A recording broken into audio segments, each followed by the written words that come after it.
This is the 2020 Chevy Corvette, and it is quite simply the hottest car of the year. I have never gotten so many requests to review any car ever as the new Corvette, and today I'm going to do just that. I'm going to start with a little background. The Corvette first came out in the 1950s, and it's been a constant in the American story ever since, right up there with baseball and barbecue. The last few Corvette models have been great, but they've generally been an evolution around a fairly similar theme with a fairly similar look. That changes now. The 2020 Chevy Corvette is the 8th generation model, hence the name C8, and it has a totally different everything, starting with the fact that the engine is in the back, or more accurately, in the middle behind the seats. The Corvette has had 70 years of engine in the front, but that's done now. The manual transmission is also done. The only way you can get the new 8th generation Corvette is with a dual clutch automatic transmission. Not that you'll be complaining, because the numbers are amazing. The new Corvette comes standard with a V8 that makes 490 horsepower and 465 pound-feet of torque. And that dual clutch automatic sends it from 0 to 60 in 2.8 seconds. That's a big deal, but here's an even bigger one. It starts under $60,000. Never before in the history of the automobile could you get a sports car with this level of performance and this level of power for this money. And today, you get to find out what else you get. Because today, I'm going to take you on a thorough tour of the new Corvette and show you all of the quirks and features of the most hotly anticipated car of the year. Or frankly, of any year since I started doing this. Then I'm going to get the new Corvette out on the road and drive it, and then I'm going to give it a Doug score.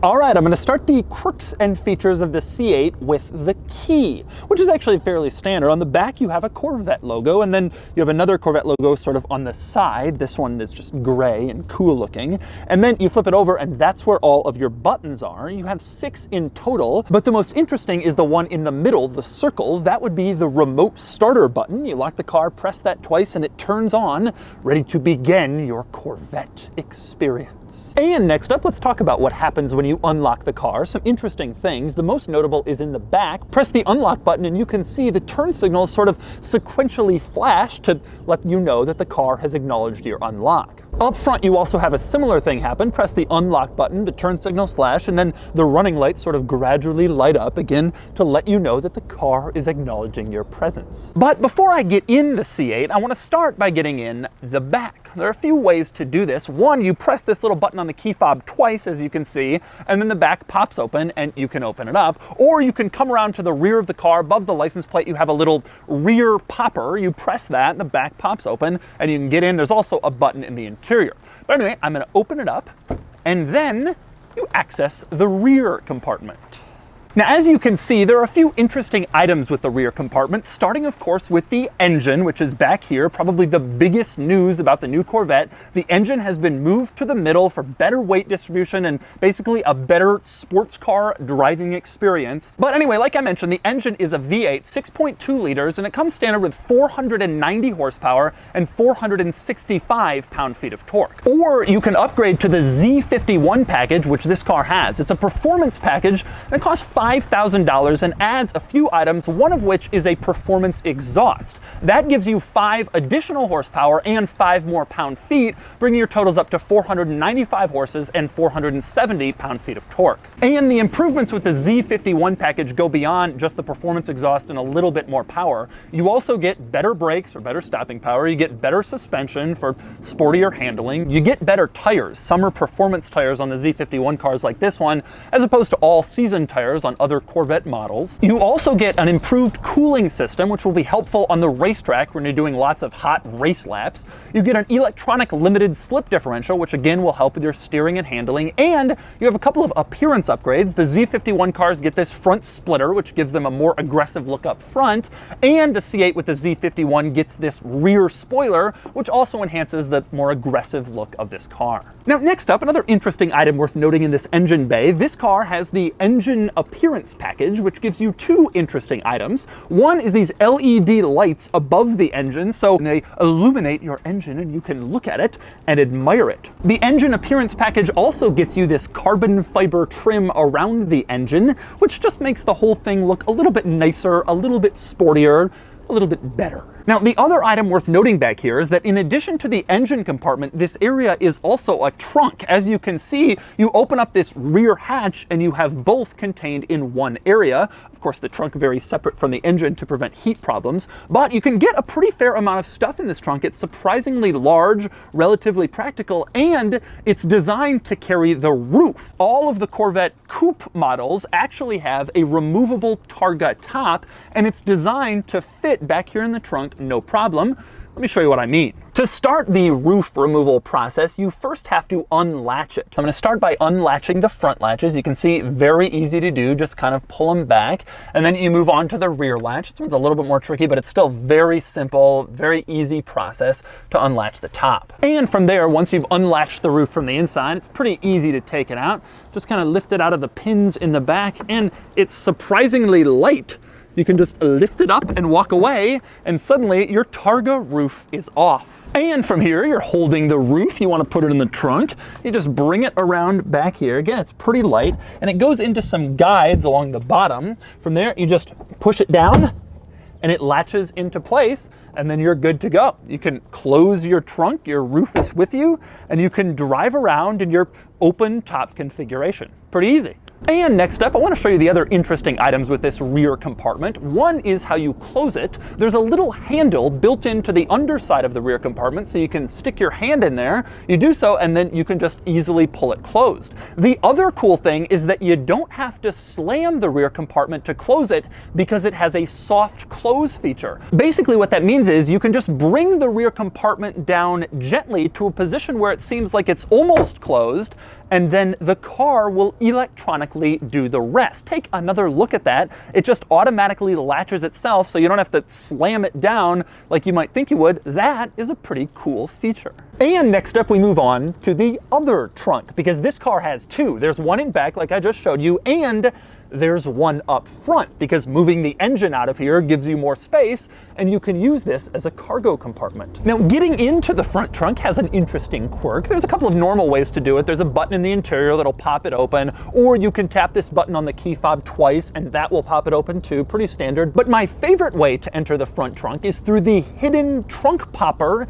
in the front end of the car. It's just below the headlight on the driver's side. You reach around under here, and you can feel the little rubber trunk popper. You press it, and as long as the car is unlocked, the trunk will pop right open, and then you can get inside. Take another look, it's right under here, and it pops the trunk right open. Now, when you're in the trunk, or rather I should say the front trunk, since there are two, there are a few interesting quirks worth noting. One is the size. This is a fairly reasonable size and a good complement to the rear trunk. It's more cargo space than you typically get in a mid-engine sports car like this. Another interesting item in the front trunk is the emergency inside trunk release required by the government in case someone tries to kidnap you with their C8. You press this button so you can get out, and I just love the diagram on this button. It shows this scared person with his arms flailing jumping out of the front trunk of the C8. At least it very clearly illustrates its purpose. But maybe my favorite thing with the C8 trunk is the way that the trunk lid is designed in the front.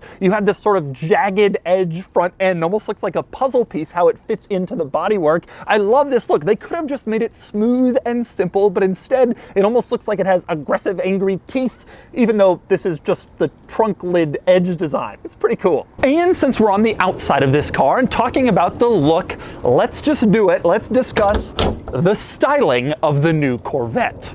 I love it. I do think there's one major drawback, which is that the front end design appears a little too visually high compared to the rear and compared to the look of this car. It's almost like the front end is just a little too ungainly and not quite perfect, but otherwise, I love the look of this car. It stands out, it looks far more exotic, far more expensive than it is, and I think they did a really great job. I don't consider it to be really beautiful, but it is a standout, it makes a statement, and it's really cool. Probably my favorite Corvette design since the C2 in the 1960s, which is truly one of the most beautiful cars ever made. And to me, it's a big welcome improvement over the C5, the C6, and the C7, which frankly always just kind of looked like evolutions on the same basic design. We were ready for a big change for a Corvette, and we got one. And next up, let's talk about a few design Easter eggs on the outside of this car. One is on this rear window. You have this kind of fading black piece around the edge of the window, but if you look closely, you can see that the items that are kind of fading are actually little Corvette logos.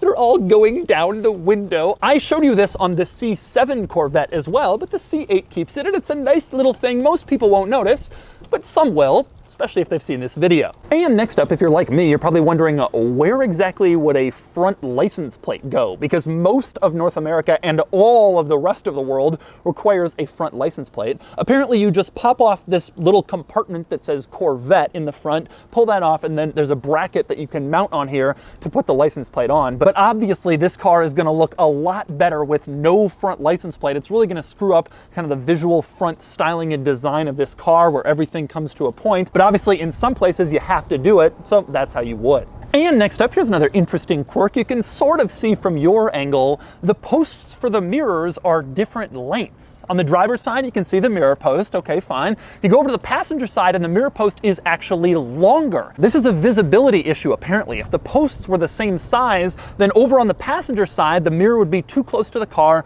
and the A-pillar could block the driver's line of sight to the mirror. So they stick it out a little bit further, and that's how you get to unequal length mirror posts, something you don't really notice unless you look very closely. And next up, another interesting exterior item with this car is the lighting, especially in back. There's a couple of interesting items. One is the turn signal. This car has a progressive turn signal, which has become popular in modern vehicles. You can see it turns on and then it gets progressively smaller, which is the opposite of most cars where the signal starts small and gets progressively larger, which is how it is on the Ford Mustang, probably the most common car to use this feature. One other interesting rear lighting item is the brake lights. When I press the brake lights, you can see it's not the whole tail light assembly back here that lights up, but instead just these little lights on the edges. And you notice that was also the turn signal. You put on the turn signal and one of the brake lights goes away to become the turn signal. This is still allowed under US tail light regulations. The interesting thing here is you have all this brake light tail light to work with that could light up for the brake lights, but it doesn't. Instead, it's confined to that little area and it shares the lighting with the turn signal. Something I didn't realize until I started playing around with this car. And finally, our last interesting item on the outside of the Corvette is the cameras. In the front, you have a couple of cameras to give you a front camera view, which is becoming more and more common in more and more new cars. And in back, you have a camera you can see mounted above the license plate to give you the rear camera view, which is now mandated here in the United States. The interesting camera, though, is on the top. You can see in the middle, right next to the rear window, there's a camera back there. So what exactly is that for? I'm gonna show you in a second. To do that, we move inside the new Corvette where it's dry and warm. And I turn your attention to the rear view mirror because it isn't a mirror at all. Well, actually now it's a mirror, but if you flip this switch, it becomes a camera display. And of course, the camera that feeds to that display is the one that's mounted on the rear of the car, and that's why it's placed there. And the benefit of this mirror camera is obvious. Instead of having a mirror where you're just looking behind you and you can see seats and bodywork and it obstructs your vision, the camera, your vision isn't obstructed at all. It's a really cool feature. And one of the coolest things about the mirror camera is its adjustability. For one thing, you can change the brightness in case you want it to be a little bit brighter, a little bit dimmer, whatever you decide. You can also zoom in case you just want to see more or closer or less. You can pick exactly where the camera is displaying. And you can tilt it just like a mirror. You can move it up or down depending on your seating position, where you are in the seat, exactly what you want to see. It's a pretty nifty little trick. And next up, we move on to probably this car's most controversial interior item, and that would be the center control stack. You can see there's like a giant line of buttons and switches going down the middle. I counted 20 different adjustments here between all of the buttons and the switches, and they're all just kind of arranged in this one single line in the center, rather than in your usual center control stack arrangement, basically every other car. So let me walk you through this line of buttons. At the very top, you have the controls for the driver's side of things. So the switch on the top adjusts the climate control temperature on the driver's side. You also have a heated seat and a cooled seat there, and a few other controls. On the bottom, you have the controls for the passenger side of things. So you can see at the very bottom, again, there's another switch there for the passenger side climate control temperature. And once again, you have heated seat, cooled seat, that's for the passenger side. Now, there's not arrows pointing to these sides. You kind of just have to figure out that one side is the passenger side and one side is the driver's side, but you'll get there pretty quickly. Now, all of the other buttons in the center are sort of more general climate control buttons. So you have the buttons on the top that direct the airflow. The switch in the middle controls the fan speed. You can turn on the climate control system, turn on the AC, recirculating air, your front defogger, your rear defroster. All your typical climate control buttons are in the middle. So that's what all of those buttons are in the center. It's pretty much your climate control system integrated into one line of buttons and switches in the middle of this interior. And next up, another very notable item with the new Corvette is its steering wheel, specifically the fact that it's not a wheel at all. You can see it's way more squared off than that. The top and bottom are basically squares, and the side is only a little bit more wheelie like you would expect. This is how a lot of race cars are. They have these kind of square-looking steering wheels, and they've adopted that in the new Corvette as well. And next up, another interesting item in the new Corvette is the gear selector. There's no lever, there's no dial you turn. Instead, you have this little pod in the center with all the controls. For reverse, you actually have to lift up this switch, and that puts the car in reverse. Same deal with drive. Behind that, you lift up the D switch, and that puts the car in drive. It's a little bit different for park and neutral because those are just buttons you can press. You can see P for park, you just push it, and N for neutral, same deal, just push it and it goes into neutral. But I guess they want you to put a little bit more effort into going in reverse and drive because those are the gears where the car can actually move.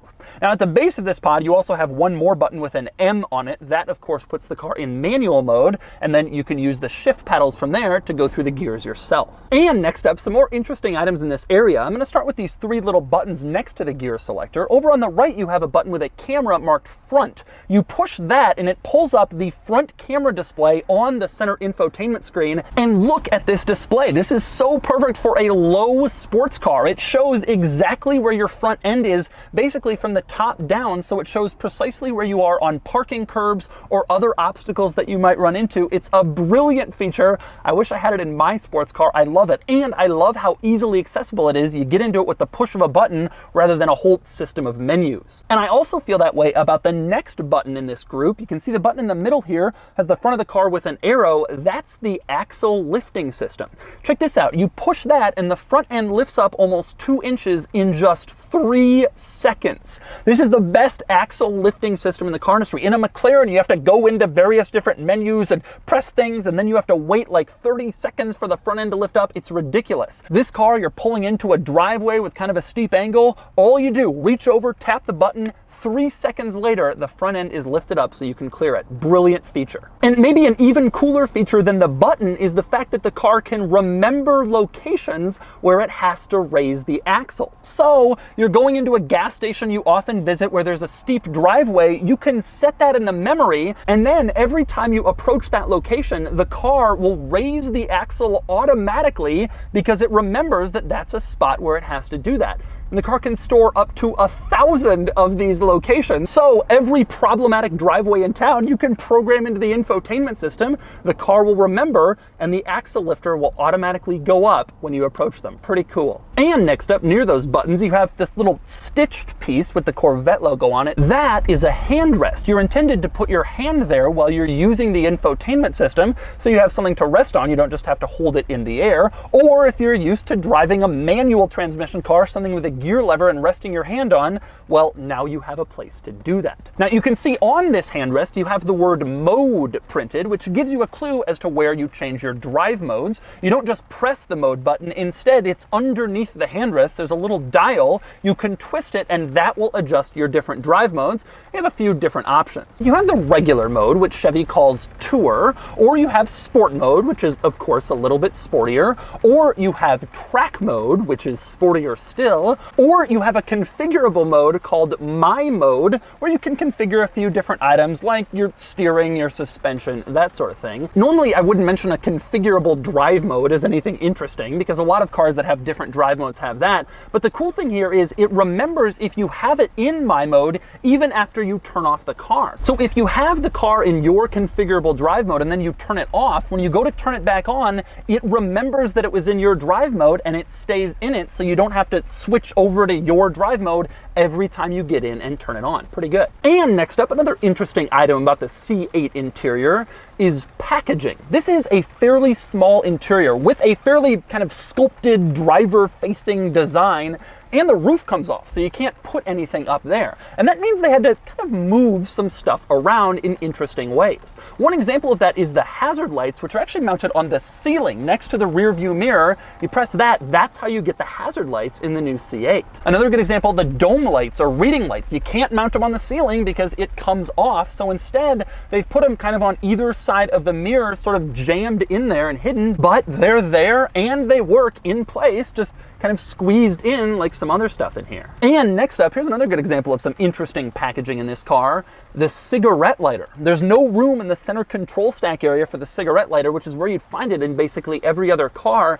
Instead, they've stuck it underneath the dashboard on the passenger side in the footwell, kind of behind the glove box. So if you need to use the cigarette lighter, it's there, but it's just hard to find. Again, some kind of trick packaging. But despite all the kind of clever places Chevy had to stick stuff to get it all in this car, it's worth noting the center console does still have two cup holders. You press this little lid, it opens up and reveals two cup holders in here, and you also have a center console storage area behind those cup holders. So even though they had to move a lot of stuff around and kind of cram it in place, they were able to get cup holders and storage into the center, which is precisely where you'd expect them. And speaking of that center area, it's worth discussing what is between the seats in this car. A couple of interesting things. One, that's where your wireless charger is. You stick your phone in that little spot and it'll charge for you. It's in between the seats, kind of behind you. Now, above the wireless charger, you have a speaker. Looks fairly normal, except that if you look at it from a kind of very severe angle, you can see the Corvette logo is integrated into the speaker. You can barely see it. You have to be at the exact right angle, but it's there.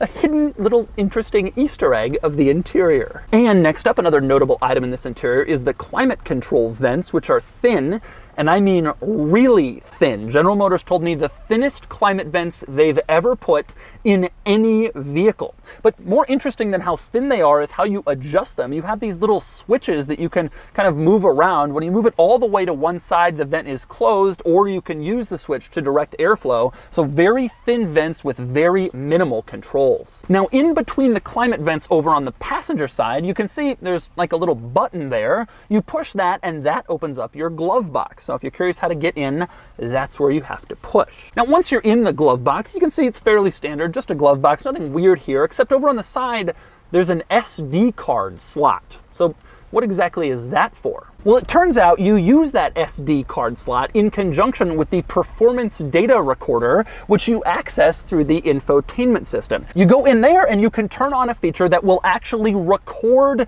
your laps on a racetrack using a built-in camera inside the car, so you can watch later and see like maybe where you missed an apex, where you could improve, accelerate better, brake harder, whatever. Now, a lot of modern performance cars have these performance data recorders, but there are a couple of interesting items worth noting in this one. For one thing, you can choose your overlays. So basically the graphics that will appear on your screen while you're recording or while you're watching it later. You can see your overlay options are none, sport, track, and timing, but the cool thing here is you can preview them. So if you have it on none, here's what your playback will look like when you watch your laps later. But you go over to sport and then press preview, and you can see this is what your recordings will look like later. There's some actual data on the screen, which it pulls from your steering wheel movements or your acceleration or whatever. And you can do the same with track or timing. Here's timing, and you can see it shows you like exactly what you might want to know if you're a serious track driver and you want to watch your laps back to see precisely where you hit each corner at what time on the track, all that stuff. It is a pretty cool feature to have built into the car. And another cool feature about the performance data recorder, you don't have to just use it for performance. You can also configure it to be a dash cam that comes on automatically every single time the car is started. It will record. This is a brilliant idea. All cars should come standard with dash cams. It helps figure out what happened if there's an accident or an incident on the road. And it's a great thing to see that Chevy allows the performance data recorder to also double as a dash cam in this car. And next up, a few other notable items with the infotainment system. For one, over to the left of the screen, you have a little knob. That's the volume control for this car. You can see it's kind of out of the way, pretty far for the passenger to reach to get it, but it's worth noting the driver also has a separate volume control on the steering wheel, so the driver has easy access to adjust the volume, but that's the only other volume control in this interior.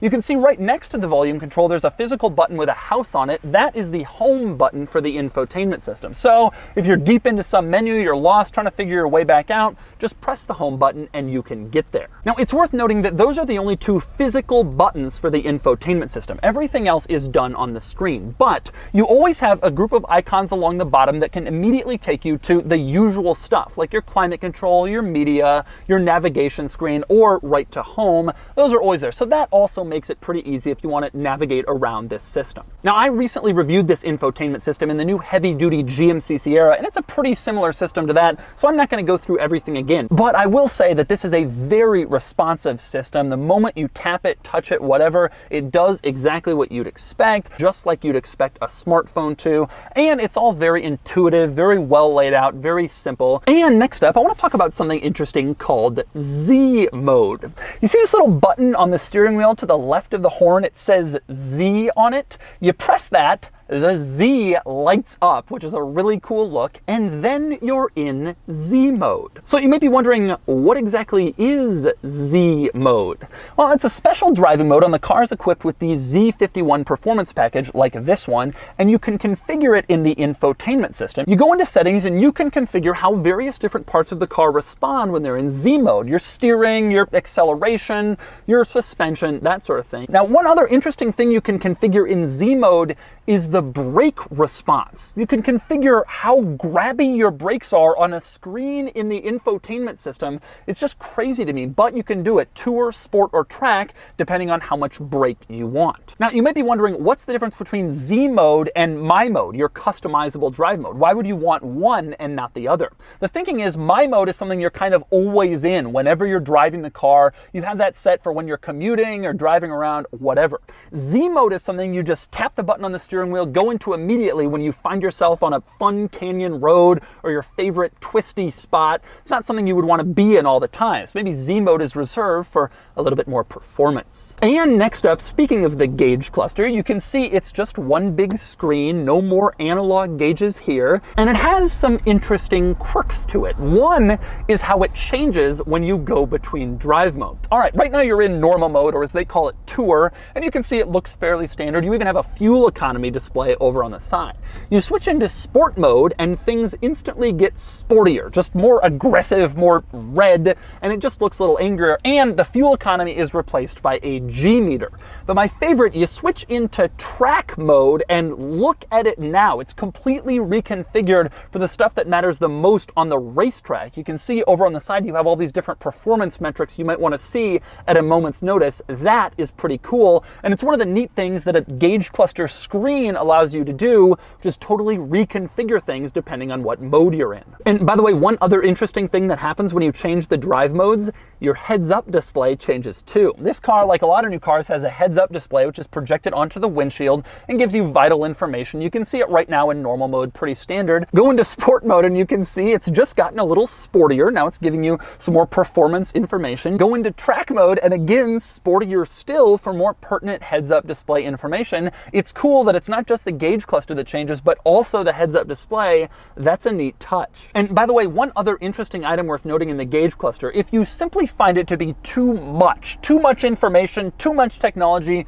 and you want it to go away, you can just go over to simplify, and then the screen will simplify itself. And then you don't have all this kind of stuff staring you in the face at all times. That could be a feature that maybe would appeal to the Corvette's more traditional demographic, let's just say, who don't understand all this newfangled technology. And next up, another interesting item with the Corvette is getting in and out with the doors because they have electronic releases. This is very unusual in the car world, although older Corvette models also had this. To get in on the outside, you kind of reach your hand underneath this little curve and there's a little door popper. You push that and it electronically opens right up. Now, the interesting thing here is this means you can't get in the car if the battery is dead, because then the electronic door popper won't work.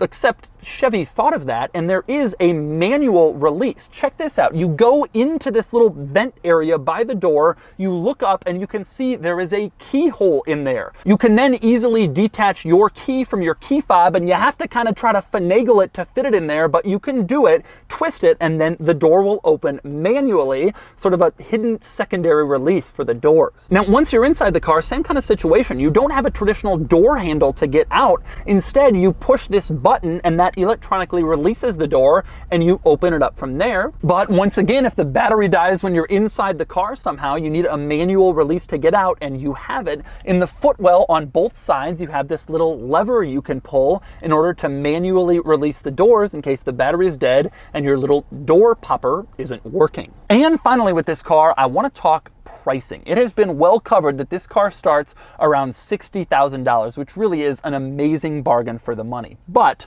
most cars won't cost $60,000. This particular one has a sticker price of around $85,000 because it has a lot of options. I'm going to go over a few of those now. If you upgrade from the base Corvette to the 2LT model, that costs about $7,000. And it adds a lot of features you're probably going to want. You get the heads-up display, you get the wireless phone charger, heated and cooled seats, satellite radio, your programmable garage door system on your sun visor.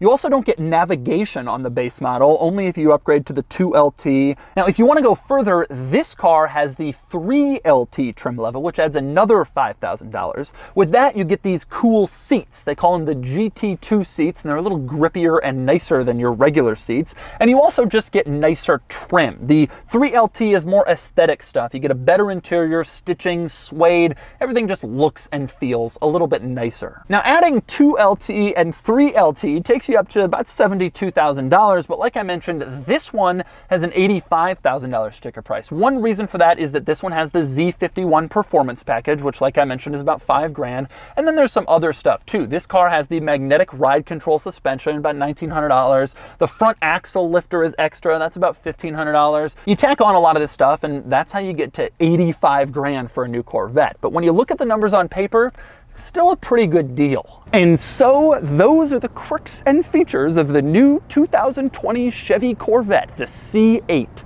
Now it's time to get it out on the road and see how it drives. All right, driving the C8. I've wanted to do this ever since they announced it, as everyone has, and I'm thrilled that I have the chance now. All right, first impression of the car as soon as you get inside, it's actually pretty roomy. I drive a lot of these mid-engine exotic cars, and more they all tend to be pretty roomy. It's a lot of tall people buying these cars, and automakers know that. But this one I would say is unusually so. It's got a lot of space. I'm sitting fairly comfortably, and I can actually move my seat back several more inches.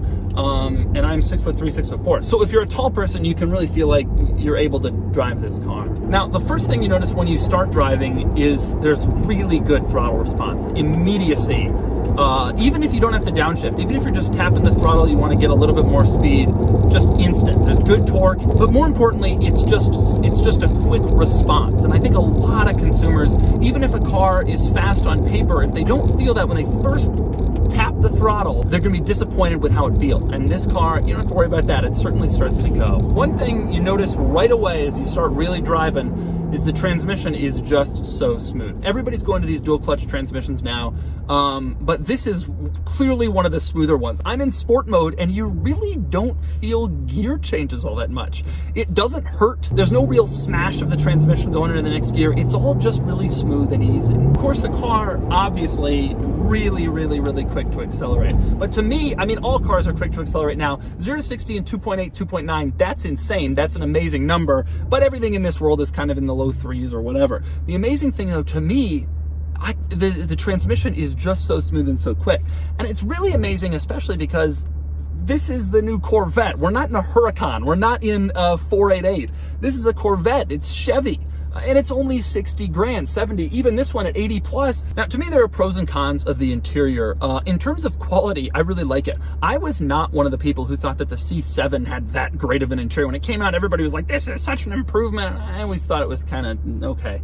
But this car, I think, really is a lot better. There's virtually no plastic or cheap plastic in here at all. That's partially because this is the 3LT model. So we have stitching everywhere, we have leather everywhere, nice finishers, etc. But generally speaking, this really is a nice interior. To me, this is the first Corvette with like a really interior that really matches the price point and the kind of the world that they're trying to go after. I love the square steering wheel. I'm super into that. I think that looks really cool. I love that in any car that does it. Does not take any getting used to. You just drive it like a normal steering wheel, but it looks cooler and has kind of that racing lineage to it. Steering and handling, I try to evaluate most of the cars I film on the street, which is where 99% of people are going to drive them. So it's a little bit harder to kind of really get a feel of how hardcore it is. You want to get into some hilly driving, some racetracks. Maybe I'll do that in the future with one of these. But generally speaking, it feels like it steers pretty well. I generally prefer mid-engine cars. I think that is the layout that God intended for sports cars to be in. If you think about it from a weight distribution perspective, it makes the most sense. I've owned a lot of front-engine sports cars, but the ones that have really stuck out to me are mid-engine cars. It's just better. Generally speaking, it's hard not to be impressed with this car. I mean, 0 to 60 in 2 point something. This one's 85 grand, but to me, it's still a bargain at that number, especially when you compare it against rivals, which are basically all exotic sports cars that cost 5 times more. Now, obviously, there's a lot of reasons to get those cars. Ferrari will always have a stronger branding than Corvette, same with Lambo, whatever. And frankly, to me, those cars do have more striking appearances and interiors. But this car costs a quarter of what those things do. I mean, it's an unbelievable deal. And so that's the 2020 Chevy Corvette. This is the most hotly anticipated car of the year, and it lives up to the hype. It's not perfect, but you can't argue with the sheer insanity. This is a mid-engine sports car that does 0 to 60 in under 3 seconds, like a McLaren or a Ferrari or a Lamborghini, except this starts at 60 grand. This is huge. And now it's time to give the new Corvette a Doug score. And the Doug score is here, and the figure is truly unbelievable. A 68 out of 100, which places it higher than basically anything in its price point and within close reach of the McLaren 720S, Ferrari 488, and Lamborghini Huracan. The big news here, though, is that the C8 actually ranks higher than the new Porsche 911. And why wouldn't it? The C8 is faster, cheaper, and right now, much cooler. The launch of the new 992 was laughably small potatoes compared to the unreal interest in the new Corvette. Admittedly, the 911 wins in the daily categories because it has extra seats and higher quality, but the C8 has a higher weekend score, and the C8 also gets a 9 out of 10 in value, which it deserves. I love German cars, and in my world, Corvettes don't beat 911s. Well, that's changed. One word of caution though, the C8 gets an 8 out of 10 for cool factor, but that number will probably lower as these become far more common in the coming months.